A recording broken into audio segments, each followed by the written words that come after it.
Let's talk about Travis Kelce, who just casually bagged a cool $20 million from Pfizer. That's right, $20 million. Just for talking about getting your shots. The internet's basically throwing a full-blown tailgate party over this news, except half the crowd's grilling hot dogs and the other half's throwing shade like they're in a solar eclipse. Apparently, Kelce's Pfizer paycheck is fatter than his actual NFL salary for 2025, which, by the way, is already a beefy $17.1 million. Yes, 17.1 mil just for tossing a ball and dodging dudes twice his size. So yeah, let that sink in. Now, the man's making even more by chatting about jabs than by actually getting clobbered on the field. Travis, fresh off a game, bruises still forming, logs into his banking app and sees that his talking about vaccines gig just outpaced his actual playing football earnings. Somewhere in that moment, his bank account probably popped a bottle of champagne and toasted itself, maybe even lit a cigar. The endorsement itself? Oh, it's a whole vibe. Kelce's out here yucking it up with the real MVP, Mama Donna, in a commercial all about getting your flu and COVID vaccines in one go. Double trouble, but make it health conscious. Because hey, if a guy can dodge linebackers built like cement trucks without flinching, he can definitely handle 2 tiny shots in one doctor visit, right? That's the whole message. It's like, get jabbed, folks. If Travis can survive a full-body tackle from a 300-pound defensive lineman, you can survive a poke in the arm. Kelce says he did it to protect his squad, his fam, his team, even the random guy sneezing in the stands.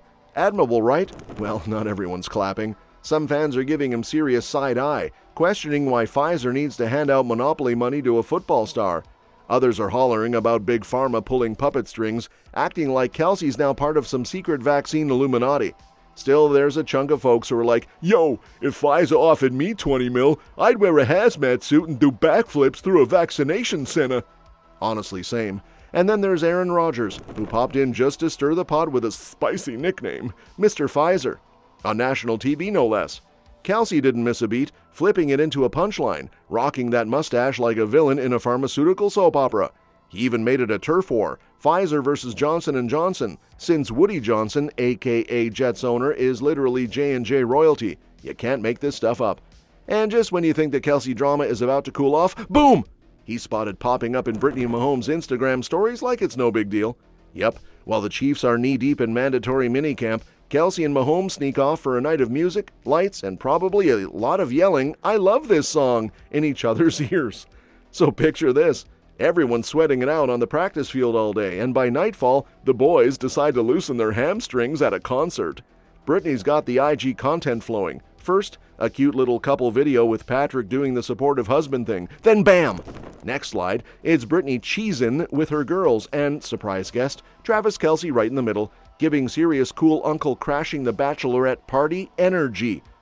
But let's address the real plot twist. No Patrick in that girl squad photo, and guess who else is missing? Miss Taylor Fortnite, Swift herself. That's right, not a glittery cat ear headband or sequin jacket in sight. Swift was last seen making hearts flutter with Kelce at the Stanley Cup final, but apparently this time she skipped out on the Mahomes' mini party. Maybe she was busy writing breakup songs for people who cancel plans last minute. Who knows?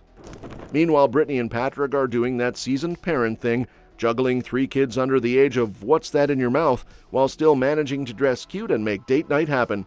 Honestly, goals!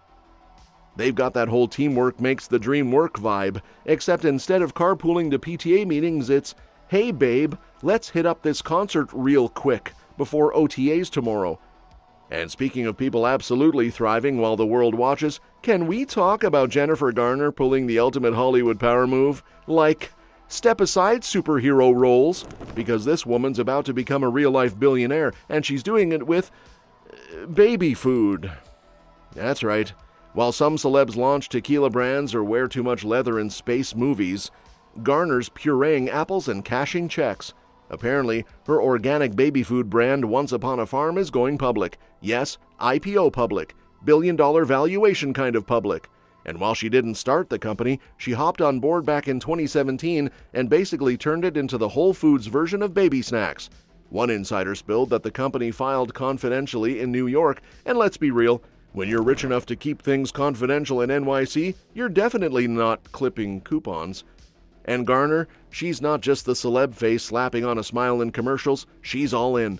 We're talking homegrown, salt-of-the-earth passion, like literally. She's connecting her great-granddaddy's farm from 1936 to the babies of 2025. That's generational marketing sorcery right there. Meanwhile, half of Hollywood's still figuring out how to keep their lettuce from wilting in the fridge. With stars like Oprah, Kim K, and Taylor Swift already in the billionaire clubhouse, it looks like Garner's about to walk in with a baby pouch in one hand and a Wall Street briefcase in the other. And honestly, this move is so baller, it makes you want to launch your own baby food empire, until you remember you still can't figure out how to boil an egg without Googling it. And while most of us are trying not to set off the smoke alarm while making toast, Emily Ratajkowski is busy redefining mom life one smokin' outfit at a time. Forget the tired sweatpants and messy bun routine. Emrata's pulling up to preschool drop-off, looking like she's about to strut down a Paris runway and host a podcast in the same breath. One insider said other parents were in Crocs and hoodie combos, while she's rocking power blazers and thigh-high boots like she's got a Vogue shoot right after story time. She straight up admits she doesn't play by the mom dress code, if that's even a thing. According to her, being subversive with motherhood means showing up in glam while still being fully present for her son Sly. And yes, she named her son Sylvester Apollo Bear, because obviously this child is destined to either save the planet or start an avant-garde indie rock band by the age of 6. Anyway, the internet may be throwing its usual judgment parade, but Emily, unbothered. She says the only opinion that really matters is her son's, and unless he's filing fashion complaints on the walk to school, she's not sweating what Janice from the PTA thinks. This isn't your grandma's motherhood, folks. It's more like hot girl era with a stroller. And let's not ignore the major glow-up arc here. She's out of a tough marriage, emotionally thriving, serving daily looks, and giving zero you-know-whats. She even opened up about her lowest points, dropping truth bombs about how rough things got post-baby. But now, she's back, confident, and basically turning every sidewalk into a catwalk with a diaper bag on her shoulder like it's Chanel. And speaking of queens owning their moment, enter Miley Cyrus in full surprise mode at Beyoncé's Cowboy Carter show in Paris. Yep, fans were already losing it over Bey, but then Miley pops out like a glittery genie in gold, and the crowd collectively lost its mind. 1 second you're vibing to cowboy core bangers. Next second it's Miley and Bey duetting a Grammy-winning country track in matching fits. Paris wasn't ready. The whole thing feels like the musical Avengers assembling, except instead of capes, they're wearing couture and delivering vocals that could probably crack a champagne glass. The duet?